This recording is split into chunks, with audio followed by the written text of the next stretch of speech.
चललु सुनार बर केसा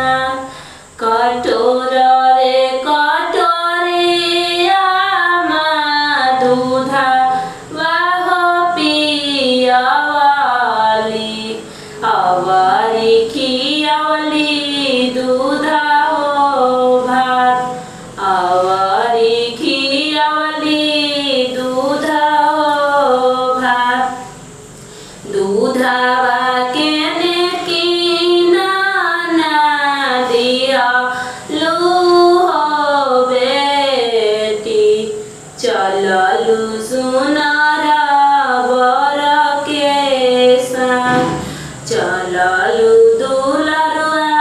बर केसा दूधावा केने कीना नी भैया विकास हो भैया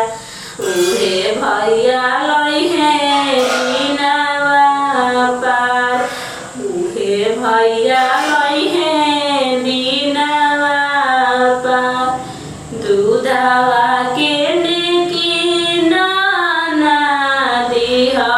लू हो बेटी चललु सुनार बर केसा चललु सुनार बर केसा बास के खोपड़वा में से निकले सुनर हो धियावा सगरो याजोधे आओ याजोर सगरो याजोधे आओ याजोर बास के खोपड़ा में से जन्मस सुंदर हो धियावा सगरो याजोधे आओ याजोर सगरो याजोधे आओ याजोर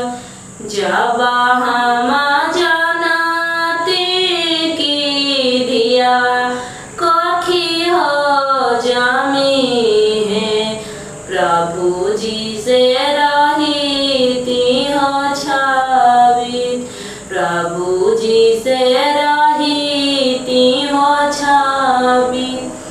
जब हम जनती की धियावा कोखी हो जमी है प्रभु जी से रहीती हो छवि प्रभु जी से रहीती हो छवि प्रभु जी से रहीती हो छवि बास के खोपड़वा में से जन्म सुंदर हो धियावा सगरो याजोधे आओ याजोर सगरो याजोधे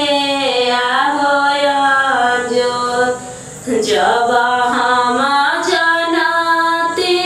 की धियावा कोखी हो जमी है प्रभु जी से रहीती हो छवि प्रभु जी से रहीती हो छवि प्रभु जी से रहीती हो छवि। नमस्ते प्रणाम, हम बानी पुष्पा सिंह। तो वीडियो बनैनी आज अभी देखनी है कि एक बेटी जब कन्यादान होला बेटी के तो बाप की कितना कलेजा दहलेला वही हमें उम्मीद करनी है कन्यादान के। तो वीडियो अच्छा लगा हो तो कमेंट में जरूर बताएं और सबसे पहले हमारे चैनल के सब्सक्राइब जो भी लोग ना कोई लोग हम जा तो सब्सक्राइब कर जा और कमेंट में जरूर बताएं जा, लाइक कर जा, शेयर कर जा, कमेंट में जरूर बताएं जा। Bye by.